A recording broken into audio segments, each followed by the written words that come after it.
मेरा नाम सृष्टि डबास है। मैंने ऑल इंडिया रैंक 6 प्राप्त की है। सिंक इन करने में तो बहुत टाइम लगा, बहुत, आई थिंक पूरा ही दिन लग गया कि रियलिटी है ये और दिस हैज़ हैपेंड। इतना प्रिपेयर करते हैं, इतना पढ़ते हैं, बट देन द D-Day पे it's asked entirely different. I never put it into number of hours. कभी एक्चुअली एक बार बैठती हूँ पढ़ने तो देखा भी नहीं कभी कितना टाइम हुआ है। More of a stress test I would say, and I think वो क्वालिटीज़ जो वो ऑब्जर्व करते हैं वो हमें आंसर्स देते टाइम पता नहीं चलता है, but they are testing how you perform under pressure. Mental health is something जिसके बारे में बात करना बहुत ज़्यादा ज़रूरी हो गया है। Me being a girl child, I wasn't even accepted while I was born. To be very honest, my interview I felt was a disaster. एक बार अगर ठान लें और एक बार सोच लें कि करना ही है, तो फिर ये क्यों सोचना कि 3rd या 4th अटेम्प्ट में करें। हमेशा एम तो हम हाईएस्ट के लिए करेंगे ना, you no.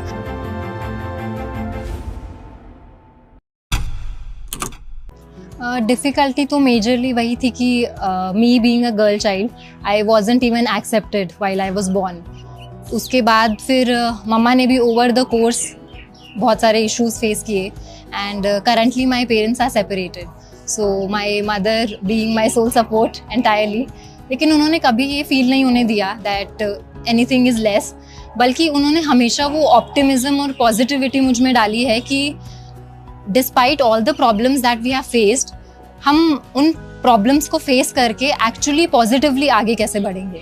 I think challenges तो सबकी ही लाइफ में होते हैं, कुछ ना कुछ तो डाउन ज़रूर रहेगा लाइफ में। परफेक्ट लाइफ तो किसी की भी नहीं होगी। मेरे केस में वो मेरे फैमिली के कुछ इश्यूज़ थे, तो मम्मा को स्ट्रगल करते हुए देखना एक्चुअली बहुत ज़्यादा पॉजिटिवली इस चीज़ ने मुझे इम्पैक्ट किया, बिकॉज फिर समझ में आया कि हाँ, not just in my house hold but generally society में इश्यूज़ क्या हैं, एंड उसको रैदर देन नेगेटिवली देखने की जगह आई प्रेफर्ड कि मैं कैसे इसको चेंज करूँ।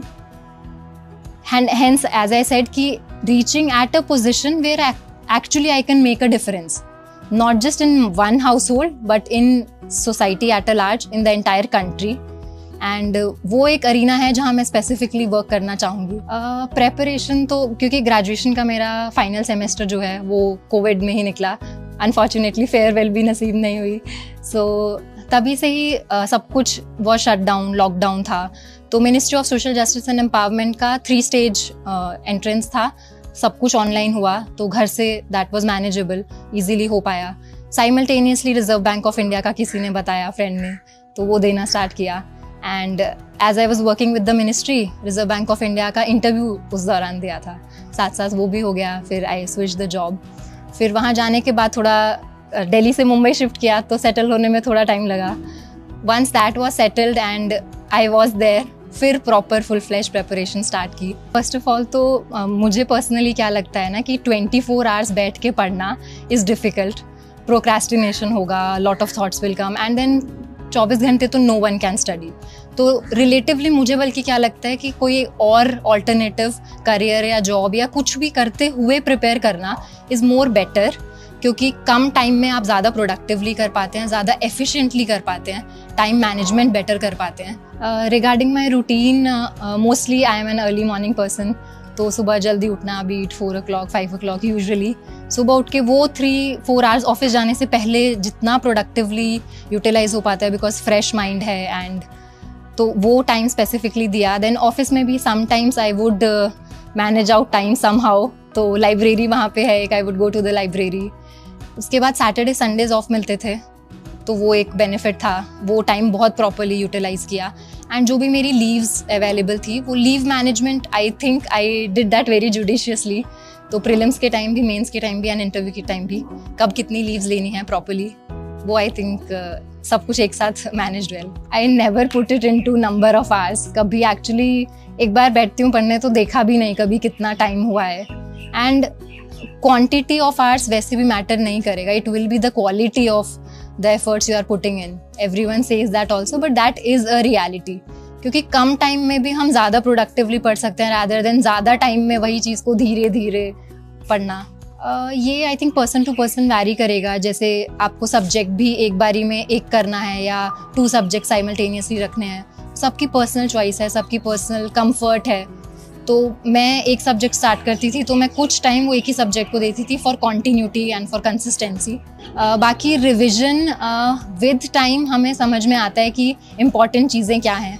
तो as in when we move to the next revision, time हमेशा कम होता ही जाएगा, क्योंकि पूरा दोबारा से रिवाइज़ नहीं करना पड़ता है। तो फर्स्ट टाइम पढ़ा तो जैसे मैं पेंसिल से मार्क करूँगी, सेकंड टाइम पढ़ा तो वही चीज़ को पेन से मार्क करूँगी, थर्ड रीडिंग दी तो उसको हाइलाइटर से मार्क करूँगी।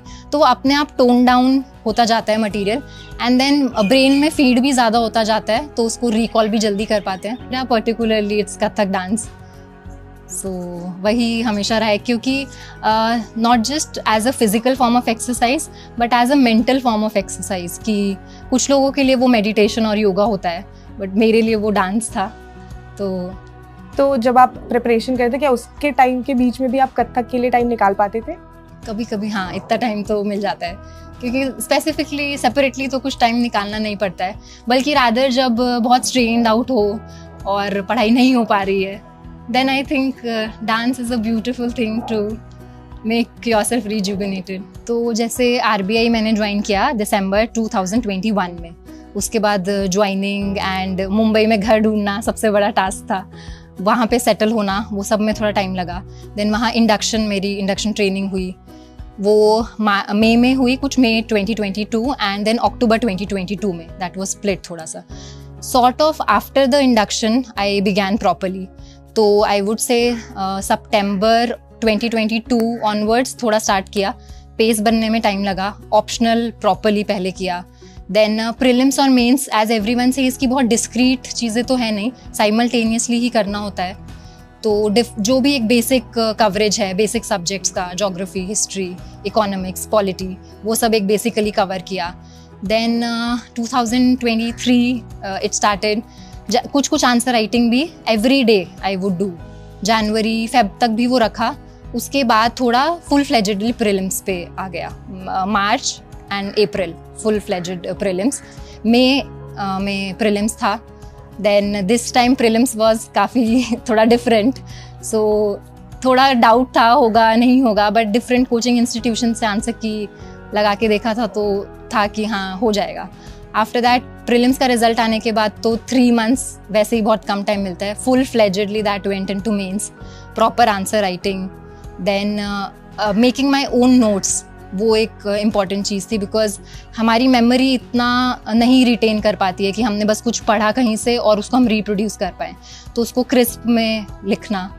After the mains was done, उसके बाद थोड़ा सा टाइम आई वुड से कि जब तक मेंस का रिजल्ट नहीं आता है इतना प्रोडक्टिवली पढ़ाई नहीं हो पाती है, बिकॉज बहुत अनप्रिडिक्टेबल है, मेंस होगा नहीं होगा, खुद को समझ नहीं आता है हमने कैसा दिया। एंड फर्स्ट अटेम्प्टर के लिए I think even more difficult, क्योंकि रिलेटिवली कंपेयर करने के लिए कुछ नहीं है। तो 2 मंथ्स बाद इंटरव्यू का रिजल्ट आया, उसके बाद तो फिर एकदम ही full fledged interview, reading a lot of newspapers. First list में इंटरव्यू में नहीं आया name, then I was expecting second list में आएगा, उसमें भी नहीं आया, फिर लगा ये तो काफ़ी लेट हो रहा है, थर्ड लिस्ट में नेम आया। तो 26 March 2024 was my interview, and as I said बस उसके बाद तो वो 2 वीक्स बड़ी मुश्किल से निकाले हैं जब तक रिजल्ट आए। To be very honest, my interview I felt was a disaster. मतलब जो एक्सपेक्टेशंस थी, जैसा सबसे सुना था कि बहुत कॉर्डियल जाता है, it is more of a conversation not of a question answer session, वैसा बिल्कुल नहीं था, काफ़ी डिफरेंट गया फ्रॉम एक्सपेक्टेशंस। तो उसके बाद I actually was very off कि मतलब पता नहीं क्या होगा। Regarding the questions it was more of a stress test I would say, and I think वो क्वालिटीज़ जो वो ऑब्जर्व करते हैं वो हमें आंसर्स देते टाइम पता नहीं चलता है, but they are testing how you perform under pressure, how you are able to respond to very unexpected questions. So questions के रिगार्डिंग, जैसे one person was an army man, so he asked me core army stuff and I have no background in that। Mains के time पढ़ा होता है defence तो, लेकिन since उसको बहुत ज़्यादा रिवाइज करते नहीं है क्योंकि डैफ प्रिपरेशन के टाइम वो आया नहीं, तो those questions were a bit off track, but CDS से रिलेटेड थे। What is theaterisation of warfare, what are the criterias for importing of our defense equipments, then indigenization of our weapon production. These were some of the questions. From my DAF, I think it was covered quite less, but my hobby Kathak was, I think, touched upon well. Kathak से काफ़ी चीज़ें मुझसे पूछी गई regarding Kathak maestros. Then if I am made the cultural secretary of India, how will I promote our Indian cultural heritage? That I think was a question जिसमें मेरा opinion test हो रहा था, तो उसका 3 points में answer दिया. Then social media, how do I see it? How do I bring about a change in the negative factors that are creeping into the social media front? The very beginning of the interview, वो ही मुझे लगा काफ़ी of track सा जा रहा था, because हम इतना प्रिपेयर करते हैं, इतना पढ़ते हैं, बट देन द D-Day पे it's asked entirely different. The questions जो बिल्कुल एक्सपेक्ट नहीं करेंगे एंड एकदम फर्स्ट टाइमर होंगे, on the moment at the spot reply करना होगा. तो उस मोमेंट पे थोड़ा सा एग्जैक्टली क्वेश्चन की डिमांड क्या है वो इतना समझ शायद नहीं आया, but I tried to handle it as best as I could. Then where do I see more politics, Delhi or Mumbai? Then how do you see the trajectory of the Indian state? So this becomes an open-ended question. I could have said a lot of things there. Are you seeing the Indian state growing stronger or weaker? So there were a lot of opinion-based questions, and बहुत सारी चीज़ों पे test हो रहा था कि एकदम unpredictable scenario में मैं कैसे रिस्पॉन्ड करती हूँ. 12th of April को ही काफ़ी था कि आ जाएगा, आज फ्राइडे था, देन नहीं आया उस दिन. 15th of April तो काफ़ी ज़्यादा ही लग रहा था कि आ जाएगा, but still everyone was like नहीं, माहौल सा नहीं बन रहा है तो नहीं आएगा. 16th को काफ़ी श्योरिटी थी सबको कि आज तो आ ही जाएगा. मॉर्निंग से वेट कर रहे थे कॉन्स्टेंटली, टेलीग्राम ओपन करके, अभी PDF आएगी. जब तक रिजल्ट नहीं आता है, एक मिनट काटना बहुत डिफिकल्ट है, and then at a fraction of a second it just comes and PDF is there, you open it.